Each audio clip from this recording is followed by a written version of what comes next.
저희 가정은 가족이 되는 세 가지 방법인 결혼, 출산, 입양을 통해 만난 입양 가족입니다.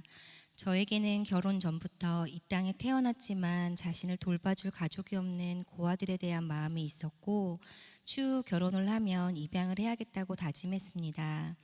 그러나 막상 결혼 후 두 아이를 출산하며 육아의 고됨을 직접 체험하자 입양에 대한 마음은 점점 흐릿해져 갔습니다. 그러던 어느 날 새벽 기도회에서 하나님께 드렸던 고백 중 순종하지 못한 것이 있는지 돌아보라는 목사님의 말씀을 들으며 제 삶에 잊혀져 있던 단어 입양이 떠올랐습니다. 그러나 다시금 입양을 떠올리니 여러 가지 염려가 앞섰습니다. 육아 전선에 뛰어들어 포기해야 하는 나의 꿈, 재정의 문제, 체력적인 고민, 그리고 첫째, 둘째와 편애하지 않고 입양 자녀를 잘 키울 수 있을까 하는 심리적 우려까지 여러 생각이 가득 차 나아가지 못하고 있을 때 우연히 교회 게시판에서 제2홈 입양 공동체가 주관하는 입양 세미나 포스터를 보게 되었습니다. 신앙 안에서 입양 자녀를 키우고 있는 모임에 가보면 입양의 마음을 주신 하나님의 뜻을 알 수 있을 것 같다는 마음으로 세미나에 참석하게 되었습니다. 입양 담당 기관에서 나와서 입양의 절차를 알려주는데 제가 입양을 결정한다 해도 바로 아이를 만날 수 있는 것이 아니라 국가에서 정해진 절차에 따라 마치 임신하여 10달 동안 출산을 기다리듯 준비 기간을 갖게 됨을 알게 되었습니다.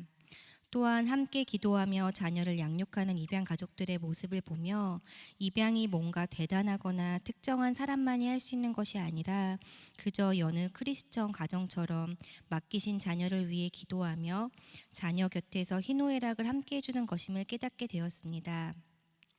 그렇게 삶으로 보여주는 공동체 속에서 저희도 배우고 성장하며 드디어 막내딸 하린이를 만났습니다.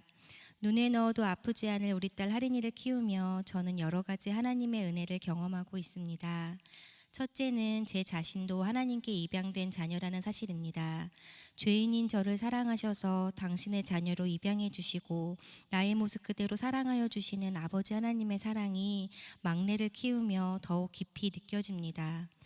둘째는 우리 자녀들의 아버지는 하나님이시고 저는 청지기로서의 부모임을 진심으로 고백하게 된 것입니다. 첫째, 둘째를 키우며 내 배 아파나 마치 제 소유 같고 제 책임인 것 같던 자녀 양육이 하린이를 만나며 우리 가정에 자녀를 허락하신 분도 하나님이시고 양육하고 계시는 분도 하나님이심을 피부로 느끼게 되었습니다. 마지막으로 제 삶의 안위만을 생각하며 살아왔던 저희 부부에게 입양은 주변을 돌아볼 수 있는 눈을 갖게 해주었습니다. 하린이를 키우니 비로소 임신한 아이를 포기하지 않고 지켜낸 엄마들이 보이고 그 아이를 홀로 양육하고 있는 미혼부 미혼모들이 보이고 아직도 보육시설에서 자신을 사랑해줄 가족을 기다리고 있는 또 다른 하린이가 보입니다. 또한 성인이 되었다고 집이었던 보육원을 떠나 독립해야 하는 보호 종료 아동의 녹록지 않은 현실이 보입니다.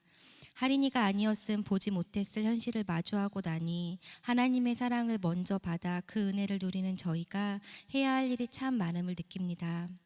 하용조 목사님께서는 입양은 하나님의 아이디어라고 말씀하셨습니다. 저희 온누리교회 성도님들을 통해 가정이 필요한 수많은 아이들이 믿음의 가정에서 하나님의 사랑을 알아가며 자라는 축복이 있기를 간절히 기도합니다. 감사합니다.